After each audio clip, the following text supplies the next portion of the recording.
Great. Okay, thank you. Well, I suppose good afternoon, everyone. Apologies that I'm not there with you in person, but I've got various commitments in the UK this week. But it's great to be joining you from the UK. So I'm going to spend about half an hour. Don't show the dialogue again. Sorry, is that coming through okay? Yes, please carry on. Okay. So I'm going to spend about half an hour telling you about a project we've been working on here in the UK as part of the High Volume Transport Programme called Decision Support Systems for Resilient Strategic Transport Networks. So this is funded in a similar way to the Road Note 31 project that you've been hearing about, but undertaken by a different team comprising researchers from the Transportation Research Group at the University of Southampton, led by myself, and researchers from the Environmental Change Institute at the University of Oxford. So there's been a number of us who have worked on the project over the last 2.5 years, and we've all been sort of focusing on different aspects, with the sustainability work led out of Southampton and the resilience work led out of Oxford. So, as I'm sure you've heard already, and you'll all be aware, transport networks are clearly important lifelines that do provide both mobility and access to sustain the delivery of essential commodities around the world. And access to resilient and sustainable transport is key for achieving many of the UN Sustainable Development Goals. But it is widely recognised that there is a large transport infrastructure deficit in many parts of the world, not just in the African continent where we were working, but in many other countries too. So there is therefore the need to make progress with transport infrastructure development. Now, in some of the countries we've been working in, so our project was focused on 4 countries in East Africa: Kenya, Tanzania, Uganda and Zambia. In many of these countries, there is the prospect of strong economic growth, and there have been quite large-scale investments in infrastructure linked to these economic growth forecasts. But there is a danger that natural hazards driven by climate change, such as flooding, could potentially be detrimental to these growth and development plans. And there are also broader sustainability concerns in that investment tends to be focused too heavily on economic growth and enabling road traffic at the expense of other sustainability considerations. So the ambition of this project was really to provide decision makers in lower income countries with a set of support tools that would enable them to prioritise interventions in transport systems that will deliver sustainable and resilient long distance networks for the long term. Now, at the start of the project, we were aware that there were already many existing tools and procedures and strategies in place in these countries already. So part of the process we've gone through in the project is finding ways in which the things we produce will complement the things which are being done already and can be linked to existing tools rather than simply seeking to supersede them. So as I've mentioned already, we were focused on these 4 countries in East Africa: Kenya, Tanzania, Uganda and Zambia, and the project has just come to an end, and it ran for 2.5 years from the middle of 2020. So in the project, we're aiming to tackle these 5 research questions.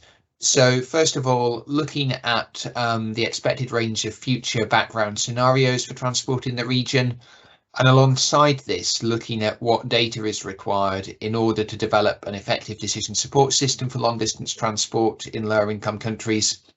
Then following on from that, the 2 really substantive work packages. First of all, one looking at the resilience of long distance transport infrastructure, and secondly, work package 4, looking at how the sustainability of long distance transport systems could be quantified and assessed.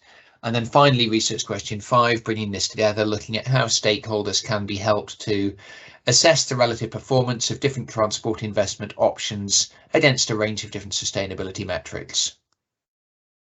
So this is just showing the overall structure of the project that we put together to address this. Most of what I'm going to say today will be focused on work packages 3 through to 5. So the climate resilience assessment, the sustainability indicators, and the web-based assessment tool. But I will just briefly, gone too far. I will just briefly give you an overview of the first two work packages. So the first thing we looked at really was developing a set of future scenarios for key drivers of transport demand. Different trends in, for example, population growth or economic growth will affect the sustainability and the suitability of different transport interventions. So it was important that we had information on a range of background scenarios that we could use to assess different options against. And then alongside this, we did undertake a fairly extensive data collection exercise within the region we were working, looking at identifying the most suitable data sets we could use to give us a baseline for transport operations, and focusing particularly on data sets which were firstly open source and secondly as widely available as possible to improve the transferability of the things we were developing. So let's move on to look at the risk and adaptation analysis in a bit more detail. So while the methodology we've developed can be used for a range of hazard types, we focus particularly in this study on flooding. Why did we do this? Well, the countries we were looking at are some of the most flood-prone countries in the world in general, and in particular in East Africa. And serious flooding is already happening on a regular basis. For example, estimates suggested that about 3/4 of all counties in Kenya experienced some kind of flooding in 2020. And climate change is going to make this flooding worse. As climate change increases, as you know, the magnitudes and frequencies of catastrophic flood events are likely to become more common. And all of these flood events, these transport failures, will result in socio-economic losses. And it's been estimated that in the face of increasing climate extremes, low-income countries globally might have to spend an estimated 1 to 2% of GDP on maintaining functioning transport networks. So we felt that given all the investment that's going into transport infrastructure in the East African region, there is a need to create clear evidence of the impacts of current and future flood events on transport networks, because at the start of the project there wasn't good evidence on these kind of systemic risks to transport networks and how these might change in the future. So with this resilience analysis, we were aiming to answer sort of 5 main questions. First of all, where networks are exposed to extreme natural hazards, here in the form of flooding. Secondly, what the direct physical damages to assets are that are exposed to these hazards. Thirdly, what are the losses and wider economic impacts of infrastructure failures linked to potential flood events. And then looking at how we can make things better, identifying what some quantifiable climate resilience adaptation options are that could reduce the vulnerability of infrastructure assets. And then finally, which key network locations should we prioritise for climate adaptation measures? So what the project has developed is a fairly transferable approach for answering these questions, which I will illustrate using our case study of East Africa. So the framework that's been developed is a kind of system of systems framework for transport risk and adaptation analysis. This figure gives you a graphical overview of how the framework is implemented, but what I'll do is I'll go through each step of the framework in turn and explain to you a little bit about what it involves. So the first step in the risk and adaptation analysis involves assembling flood hazard return period maps for various flood severities across different climate scenarios and futures. So what we have used are river and coastal flood maps modelled from global hydrological models and using climate scenarios from global climate models. Each map gives an estimate of flood probability and predicted flood depth at a 1 kilometre resolution. And there are different maps for floods with different return periods, with the return period being the average time between events. So we model future flooding for the years 2030, 2050 and 2080 based on the IPCC's RCP 4.5 and RPC 8.5 emission scenarios. And all of this data is open source and publicly available, so you can get it for other locations too. So we have assembled our flood hazard return period maps. You can see some of them in the images there. Oh, sorry, there's some more text. I thought that had come through the animation. The next thing we then need to do is to actually assemble data showing the multimodal transport networks within the country. So what we have done is to extract and clean GIS data on connected road and railway networks from OpenStreetMap. That is the simpler part of the data collation, although even there are issues with a lack of completeness in some of the data sets which we've needed to infill. A bigger challenge is that there isn't really any readily available information on network flows in terms of passenger or freight movements along road and rail links within these countries. So we've tried to fill this gap by, first of all, building estimates of trade import-export flows between countries using open global data sets, then using high-level statistics at border crossings to assign these trade flows to specific locations in countries, then estimating modal splits to assign these flows to the domestic road and rail networks, and then finally assigning the flows along the networks based on a conglomeration of population and economic activities within countries. So clearly this is only an approximate estimate, but from discussions with local stakeholders, this gives a good enough match for the kind of aggregate analysis we're undertaking. Clearly, if you could get hold of better network flow data, though, then this could be improved further in terms of its accuracy. So the next thing we do is what's called an exposure analysis, and this is where you overlay each of the hazard maps with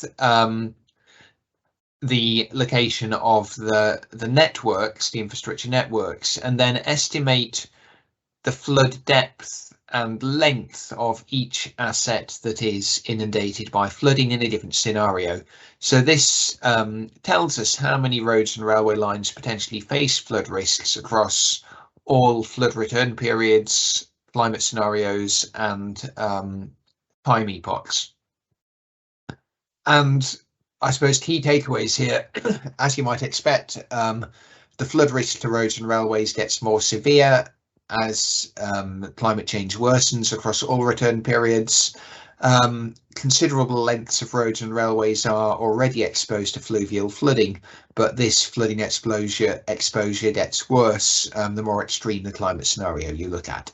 So not surprising, but what this does allow you to do is to pinpoint which assets are particularly at risk, and you can create charts like this which show you the length of road which is at risk of flooding under different climate scenarios at different points in the future and with different flood return periods. So as you look at rarer but more extreme floods, a greater proportion of the network is exposed, again, as you would expect.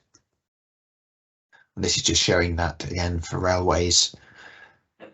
So we now know which bits of the network are at risk. The next thing we need to do is to work out what the estimated cost of this flood damage is, and we do this in two ways. So the first kind of cost we estimate is what's called the direct damage.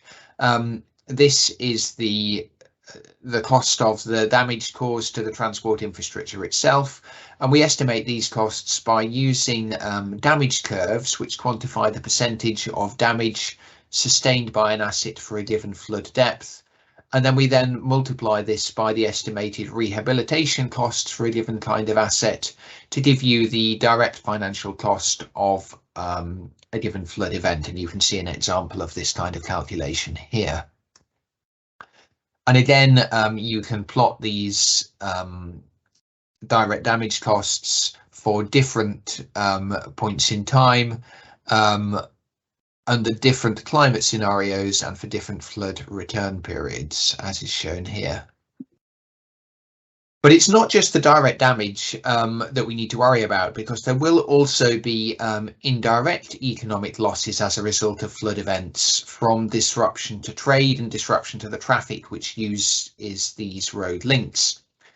And we also estimate these indirect economic losses by trying to quantify this disruption to traffic. And there's a few stages here. So first of all, we find all the existing traffic flows using the failed asset which are disrupted by the flood event. We then look at which of these flows have an option for rerouting. We redirect the flows towards these alternative routes, and then we estimate the increased transport cost, which is then part of this indirect economic loss. And where there is no rerouting option, will we remove that flow from the network entirely, and again estimate a cost associated with this in terms of lost freight tonnage. So together this allows you to estimate an indirect economic loss figure for a given flood event, and again you can plot these over different flood return periods and different scenarios. So what we can then do together finally is to bring together these two risk metrics to give you an overall economic loss, and you can plot this onto the network, so you can look at which sections of your network would incur the greatest level of economic loss in a given climate scenario. And we, for each of the two kinds of loss, we actually annualize the cost figures by looking at, well, if you were to spread out the damages from all hazard probabilities and magnitudes equally over time, the expense that would occur in any given year is what's called the expected annual damage for direct damage, or the expected annual economic loss for the indirect damage. So this allows you to get a sort of consistent measure of the cost associated with flooding for each of the so each of the links across your network. And you can see some of these running through on the GIFs there, showing which areas of our case study region have the highest economic losses associated with flooding over our study period.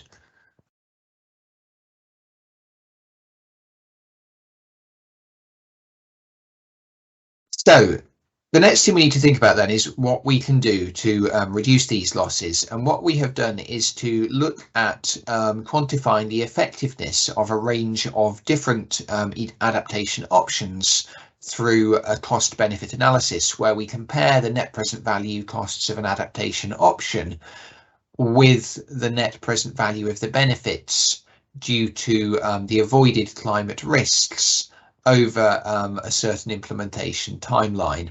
So what this helps us to do is to identify priority assets and locations where you've got adaptation investments that would give you a particularly good benefit cost ratio. So we looked at 6 different adaptation options, which you can see here. So 6 things you could do to road or railway assets to make them more flood resilient. And we have looked at the relative benefit cost ratios of introducing these different kinds of intervention measure across our network. So what this allows you to do is to identify which the most appropriate interventions might be in a given location based on some sort of generalized characteristics, and what the benefit cost ratios of implementing those interventions would be. And what you can do is you can plot these benefit cost ratios for all of the links in your network for each of the intervention types, so ranking them by benefit cost ratio, and this then allows you to see first of all which kinds of intervention give you the highest benefit cost ratio and which parts of the network will give you a positive benefit cost ratio in terms of reducing flood risk were you to actually implement them there. So I won't go through the results in too much detail purely because I'm guessing not many of you are familiar with the local context, but I will come back to a specific case study later on which shows you in a little bit more detail how this works for a particular highway. But just to summarise, what you get out of this kind of resilience analysis is a number of metrics. So first of all, around exposure to flooding. Secondly, around the vulnerability and criticality of different links in your network. Thirdly, to risk metrics, giving you the estimated financial cost associated with your hazard event for both the network as a whole and different elements of the network. And finally, metrics around adaptation, looking at the benefit cost ratios of different interventions in different locations.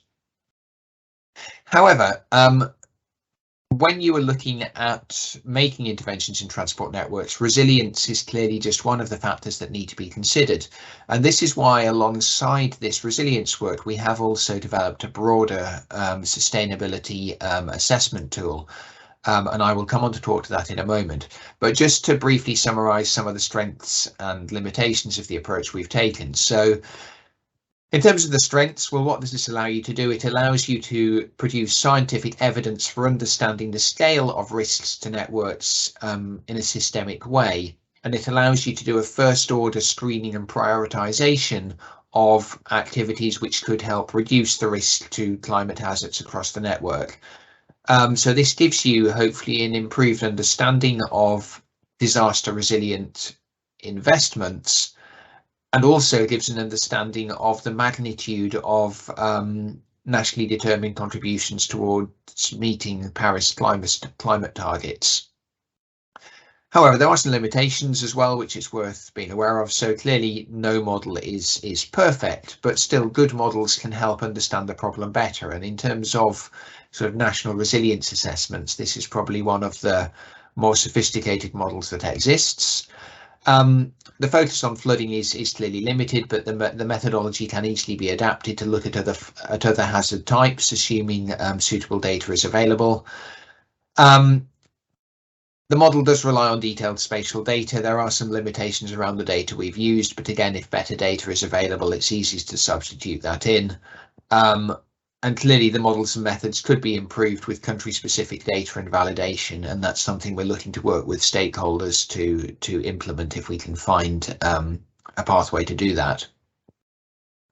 So let's move on and look briefly at the option assessment tool. So what this does is that it allows you to take a given transport intervention or set of interventions and look at how they perform holistically across a range of different sustainability criteria.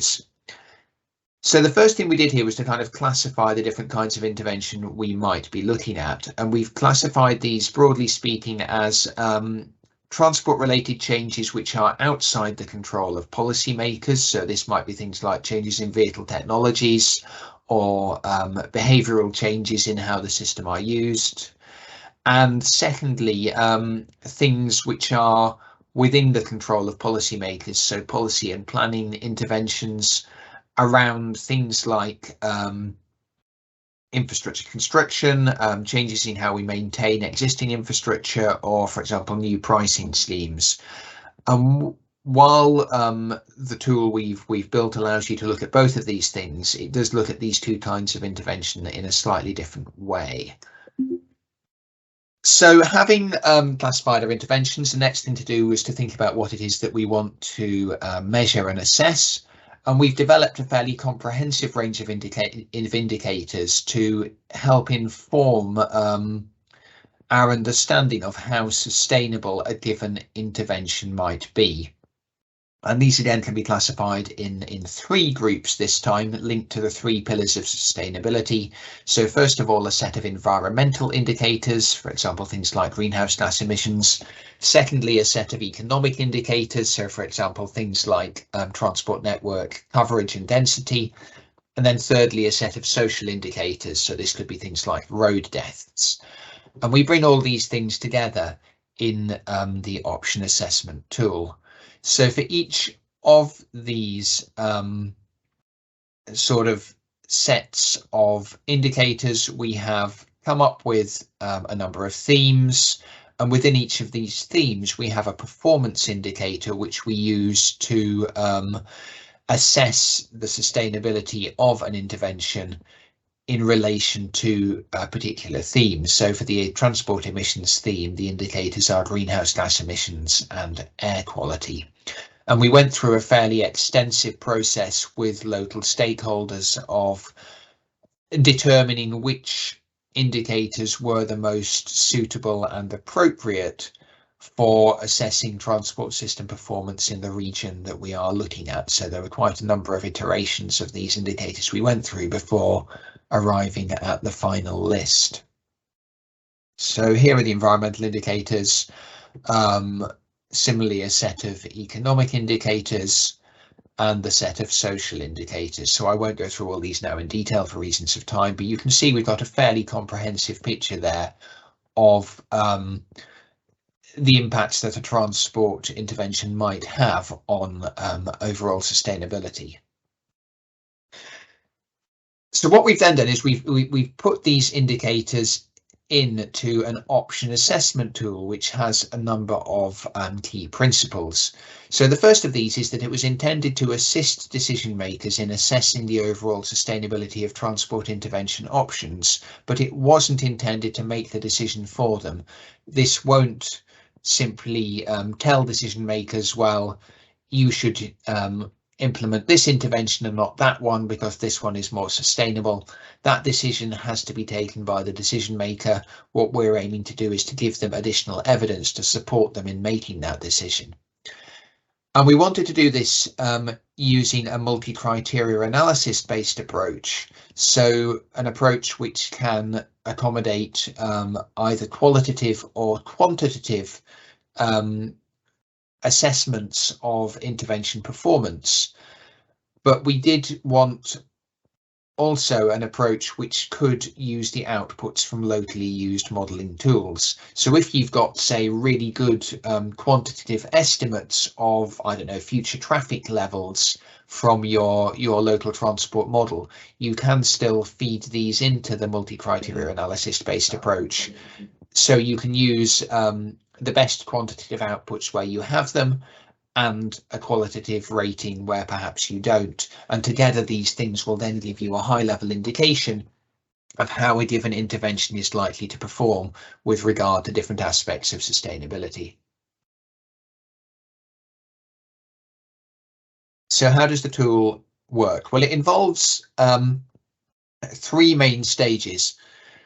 So first of all, as you might expect, the user has to select the set of interventions that they want to assess and also the future scenarios they wish to assess them under.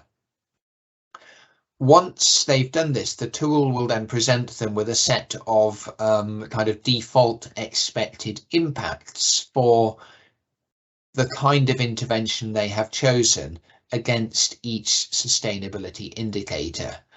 And the decision maker then has to work through each of these impacts in turn and either confirm agreement with the baseline outcomes or perhaps more normally provide alternative outcomes for each of those indicators based on other local knowledge and expertise. So for example, from the outputs of a local model.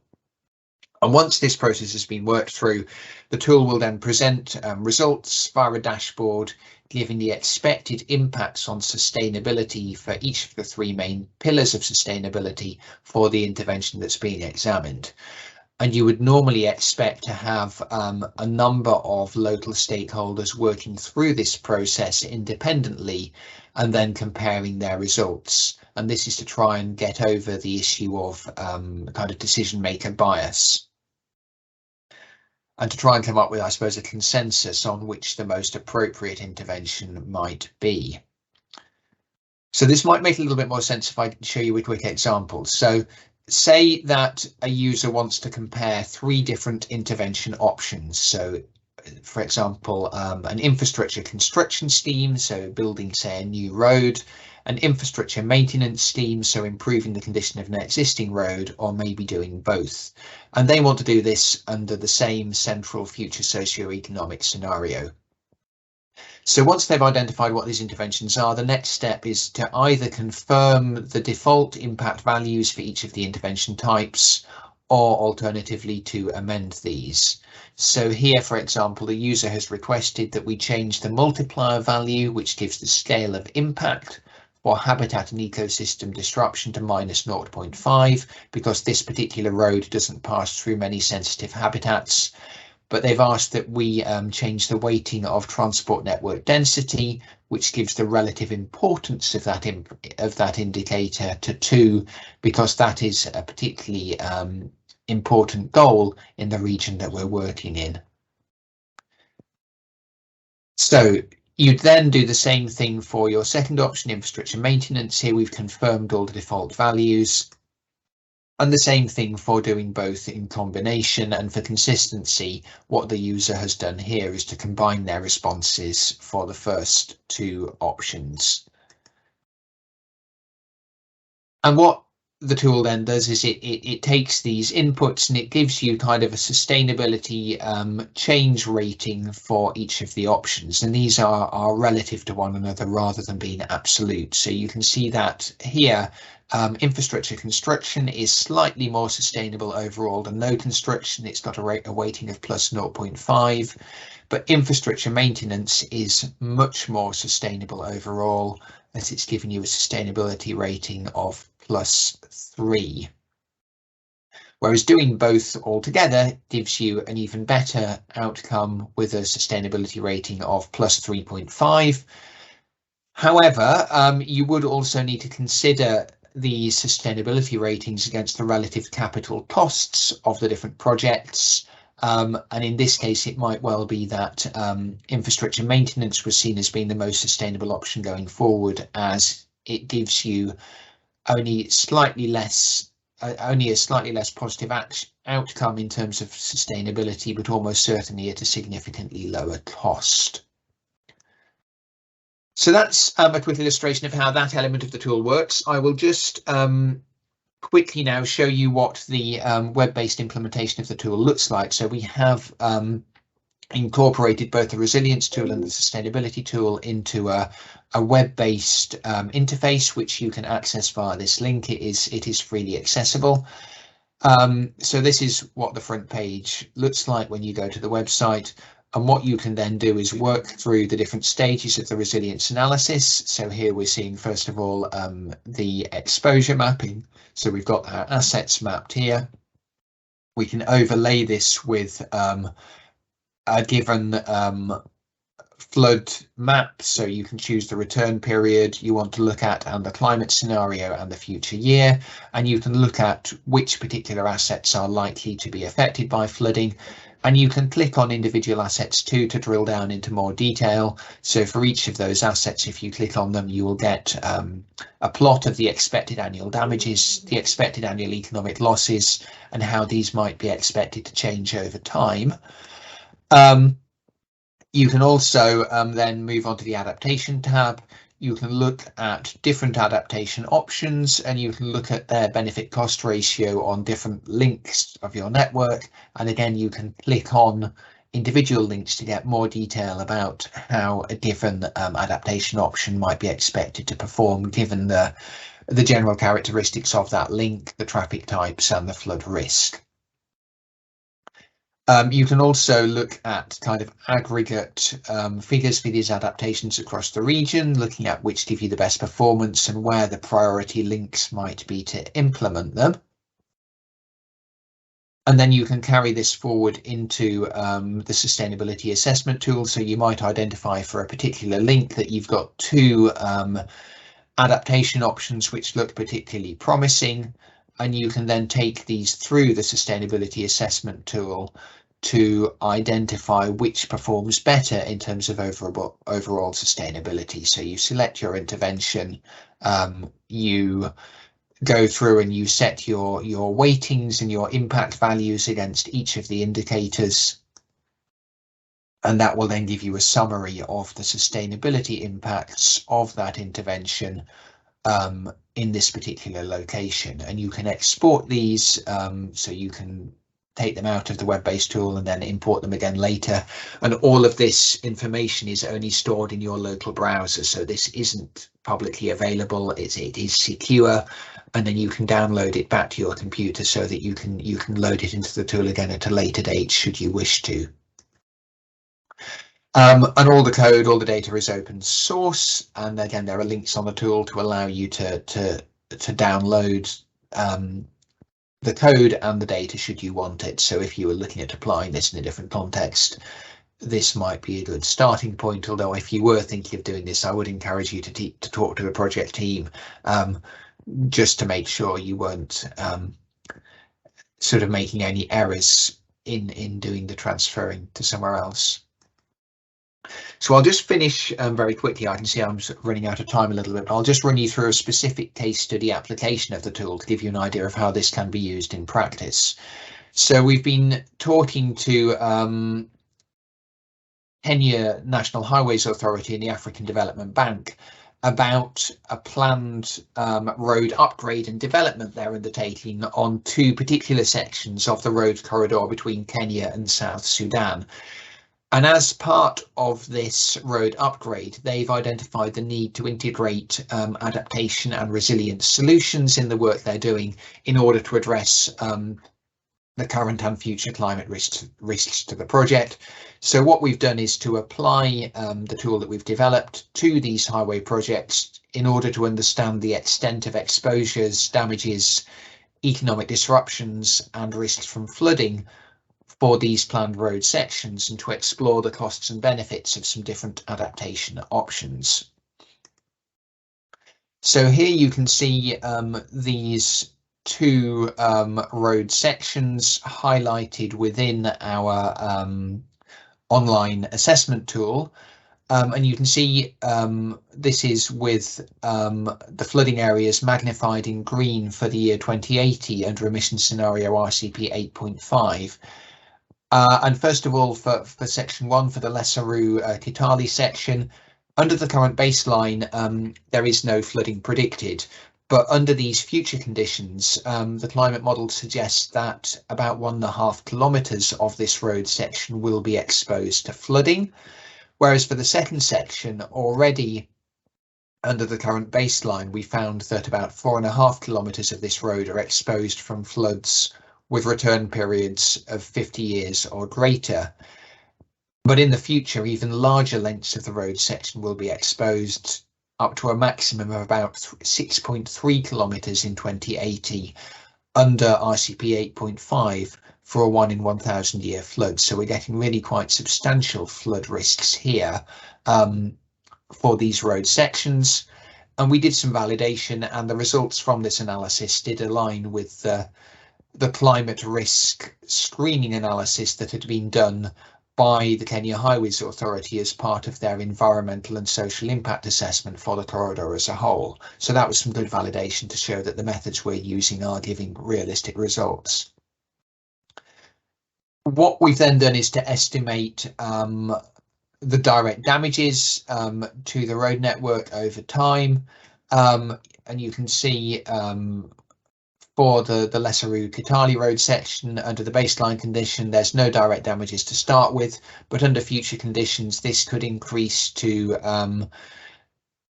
about $0.6 million on average for the RCP 4.5 climate scenario, and $1.2 million on average for the RCP 8.5 scenario. So you are seeing quite significant costs in later years, and these are significantly higher for the second road section where there is already a risk of flooding. So this is showing that, you know, there are some potentially quite significant costs associated with flood damage on one of these road sections already, and these are likely to increase substantially into the future. Sorry, I should have clicked on before. So that this is just showing the road section 1 and then road section 2. So what we can then do is we can look at spreading out both the direct damages and the indirect losses over time, and we can look at then getting the expected annual damage and the expected annual economic loss for these road sections under different future climate and flood scenarios. So what this allows us to do is to get really a figure that we can then build into any cost benefit analysis of potential adaptation options. It's allowing us to annualize the risk essentially. And you can see here that the expected annual damage is growing over time under both of the climate scenarios. This is for the, I think, the Morpus Lockyer Highway, these charts here. So the second of our road sections, and that, sorry, I didn't mean to move on then. And that, you know, for particularly for annual damage, so the direct damage, but also for increasingly for expected annual economic losses as a result of trade disruption, you are getting a significant financial cost as a result of these climate-induced flood events. And interestingly, when we looked at what Kenya Highways Authority had done previously, they hadn't included the costs on the right, the indirect economic losses. These are actually quite substantial, so ignoring these losses, not accounting for them in your project planning, means that you could be significantly underestimating the risk to your project from the kind of flood hazard that we're looking at. So it is there is a demonstrable need to include this kind of economic loss in sort of scheme assessment and appraisal. And then finally, we put these interventions through the sustainability assessment tool, considering these as major maintenance programs.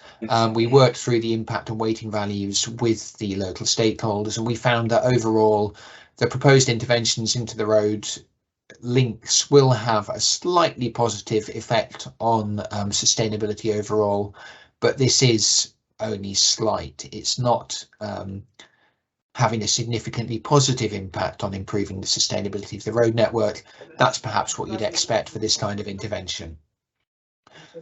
Well, I probably have used up about as much of your time as I should, but I am happy to take any questions anyone might have about the tool, anything I haven't explained clearly, or any other thoughts you might have. So thank you for your attention, and do feel free to ask questions if you would like. Thank you.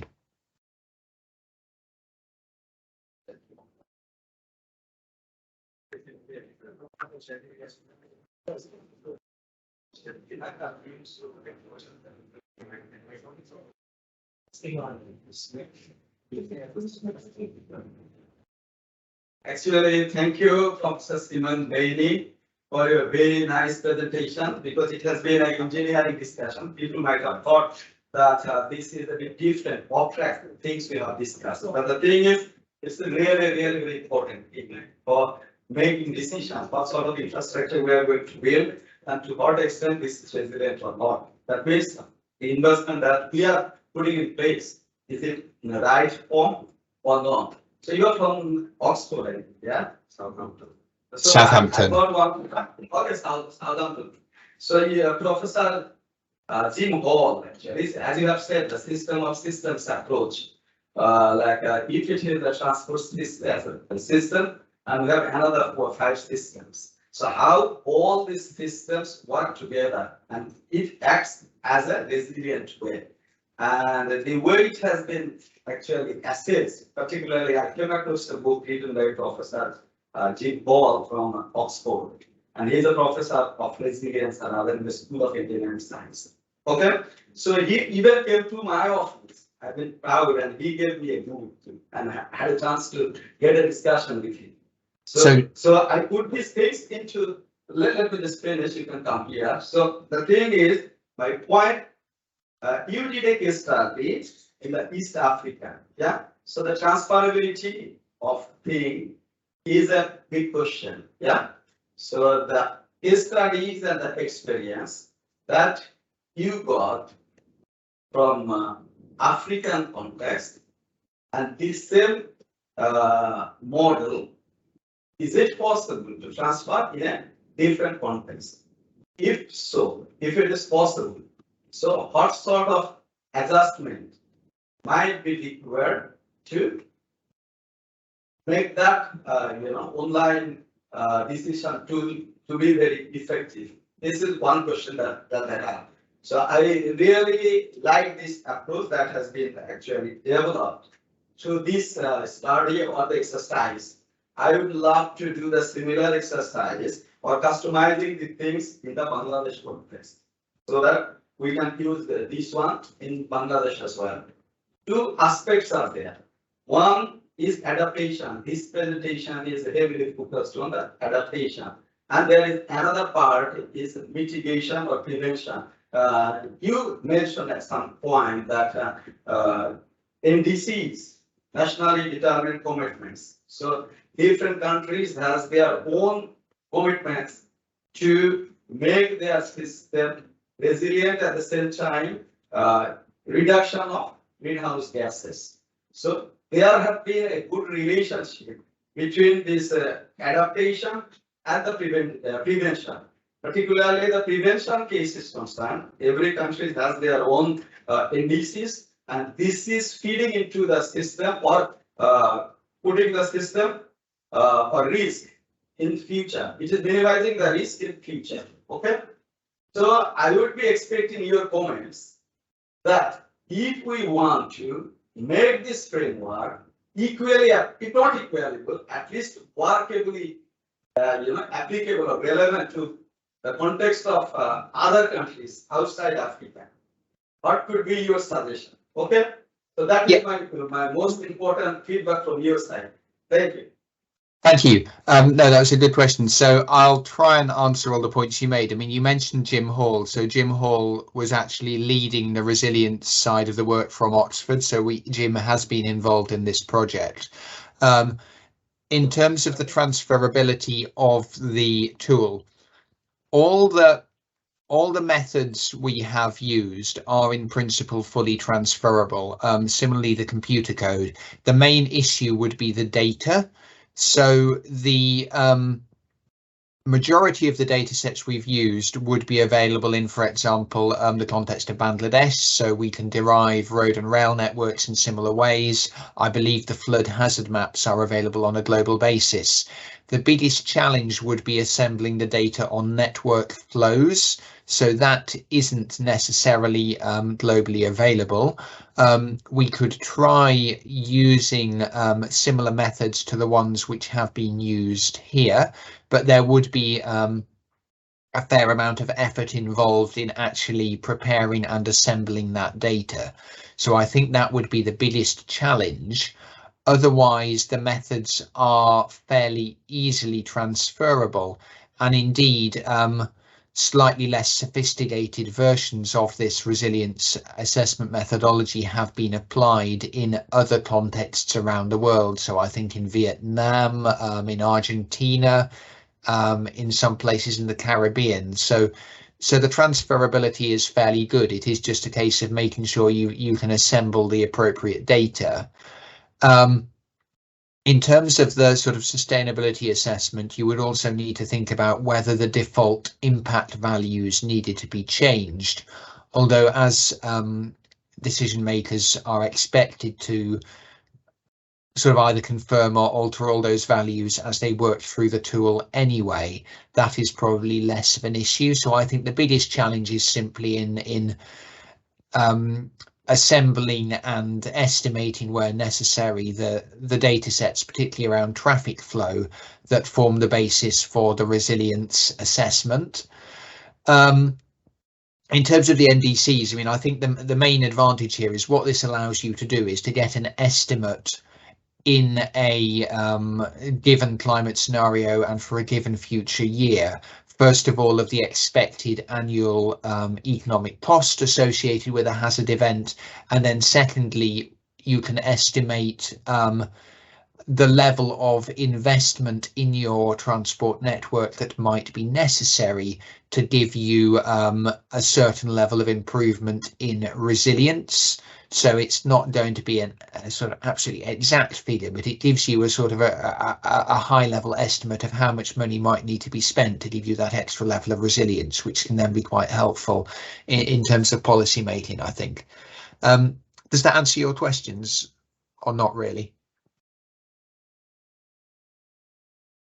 Lately, what we are doing is we have a DIA, yeah, disaster impact assessment in the government decision framework, apart from the DIA. So that we are going to mainstream. At the same time, as you know, we are a developing country and working heavily with many of the development partners. Yeah. So the World Bank lately introduced their ESA in the 2018. Yeah. So that also addressed many of the issues, and we have to work with in different partners with different tools. So as from the government, what we love to know or like to adopt a system that can actually meet the requirement of ESF at the same time your the model that you have at the same time DRIPS is there. The data is the biggest issue. So there have been a platform. We are keeping this data for all the stakeholders related to environment, climate, hazard, exposure, and so many so. Yeah. So if that data set is developed and available across the globe, it's the question of the standardization. Yeah.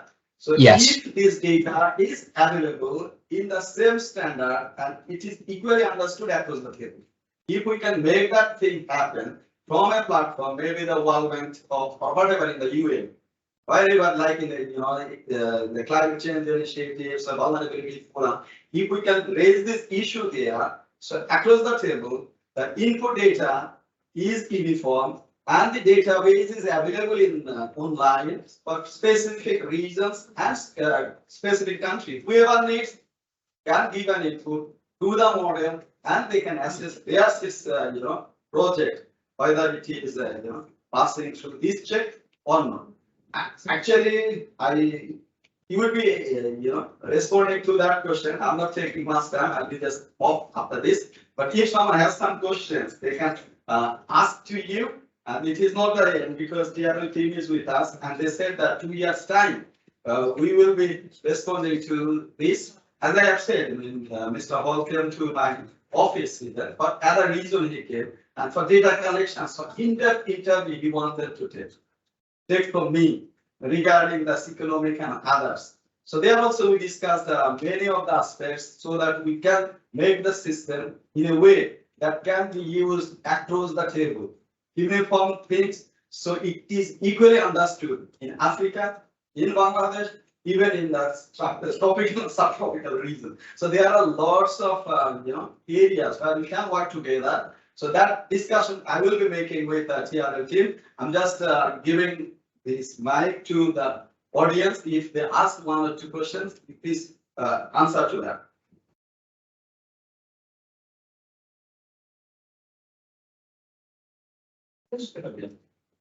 Hello. Thank you, Professor Simmons. It was a very nice presentation today. I was deeply interested because my master's research was on this subject actually. all right. And almost pretty similar because I did the risk and hazard map of flooding of our transport network. And actually, I calculated the indirect damage, but not the direct damage. Direct damage because I calculated the traffic delay and the economic loss. So the indirect damage I calculated. So it was a very interesting presentation for me connected to it. So I have a few questions that because in our country, it is mostly built-up environment. So in my research, I considered land use patterns. But in your work, have you used the land use pattern as one of the factors. And another thing is that what are the factors that you have considered to calculate the direct damage, like type of the pavement, the age of the pavement, and also the other built-up environments very near to the pavement? What are the factors that you have considered? Thank you. Thank you. Okay, I think I got that. So first of all, in terms of the land use information, we haven't used detailed land use information purely because it wasn't available for the region we were looking at. So that isn't taken into account, particularly in terms of the analysis we've done. We've focused purely on the transport links.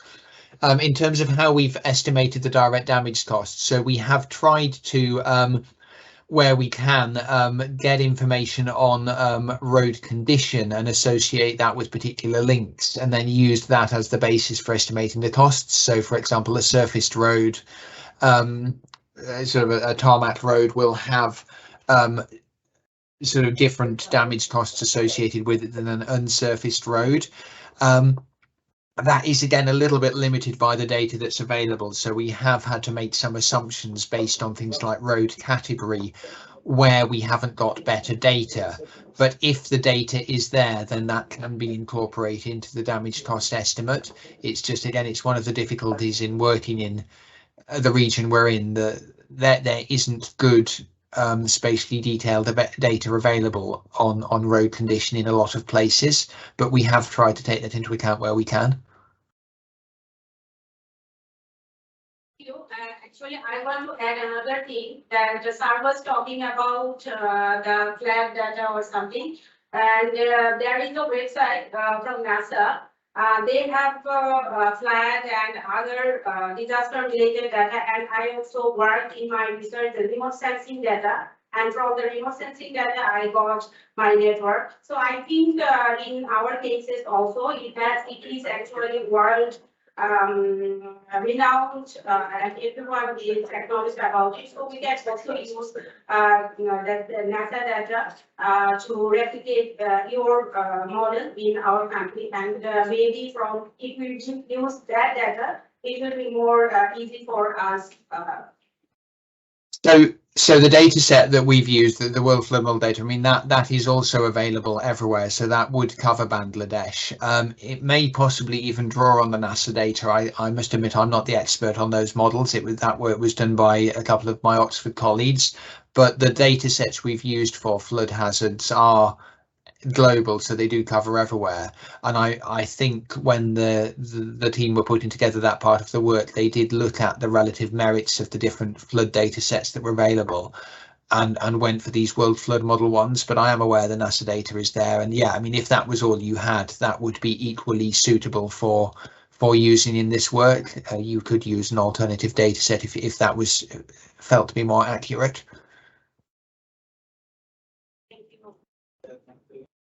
One more question. Yeah, thanks. He's going to ask. Yeah. Okay, for presentation. Actually, my query is also on data because the availability of reliable and quality data is very difficult, and it is dynamic data.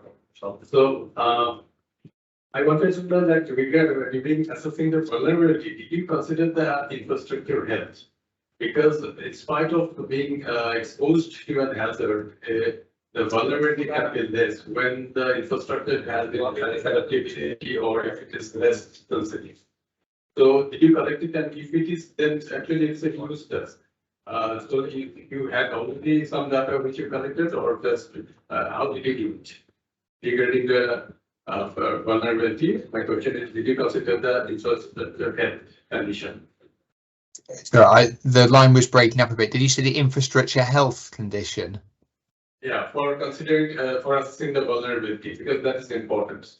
Yes, I mean, agreed. So we, as I mentioned, we were limited in terms of the data that is readily available within the countries we were looking at, and there weren't, even talking to the highway authorities, there aren't comprehensive data sets on infrastructure health that they were able to share with us. So that is a potential limitation of the analysis. The way we would suggest that that would be overcome is that if you were looking at interventions on a particular corridor, so for example I mentioned that's Kenya South Sudan corridor, you would need as part of the work to get more reliable and detailed data on infrastructure health, which you could then use as a manual input to update the information that we have estimated from the global data sets. But yeah, we didn't have the resource available in the program, and it wasn't intended to be part of the program to go out there and collect detailed infrastructure health data. So yeah, that is a limitation, but it's hard to see what you could do about that when you're doing national scale analysis if infrastructure health data is not being sort of collected and maintained as a matter of routine. Okay, thank you. Last question. Thank you. Thank you for your nice presentation and informative presentation. This is a highly analytical and informative presentation, but let me ask a question just like a layman, if you all not mind. Actually, Bangladesh is in a delta region, and now climate change is a valid issue and is an alarming issue. But from the beginning, floods, cyclones, and other disasters are the friends of Bangladesh. Moreover, we see them. And can you tell me that in your analysis or in your researches, is there any kind of comparison? For example, nowadays climate change issue was alarming, but in the past it was not. Okay, so in that case, our rigid pavements was designed. For example, before climate changing issue, the thickness of a rigid pavement was 12 inches or 16 inches. But nowadays, after the impact of climate change, how much inches the thickness should be increased? Can you got my question? Is there any kind of comparison of research before and after the climate changing issues or impact in the infrastructures of our region? So I think you're. My question? I think so. So I think you're asking whether we have looked at what the impacts are on sort of construction standards for pavement depth before and after climate change. Is that right? Yes. To be honest, that's not something we've looked at as part of this work. So we've been more looking at sort of risk and adaptation. We didn't consider increasing the depth of pavement as one of our sort of priority adaptation options. That is something that one could look at. But we would need to be honest, talk to people who are more specialists in pavement engineering. For example, some of the people from TRL, they would probably be able to give a better indication of the appropriate thickness of a pavement for a more climate resilient road. We haven't gone into the engineering in that much detail, I'm afraid. Okay, thank you so much.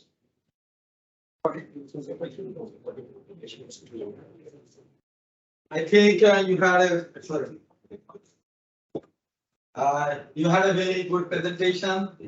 All of the audience thoroughly enjoyed it. Thank you. And a big thank you for you. And I will expect the audience to give a big answer for you. Thank you very much. We will be getting in touch, as TRL said, that this studies or feedback will be open to another 1 or 2 years. So if we have any chance, we will get back to TRL. So if we have any question, so they will go back to you, and you will be kind enough to give the feedback on the website. So with this, I'm just going to conclude this session, and big thank you to you again for your nice presentation.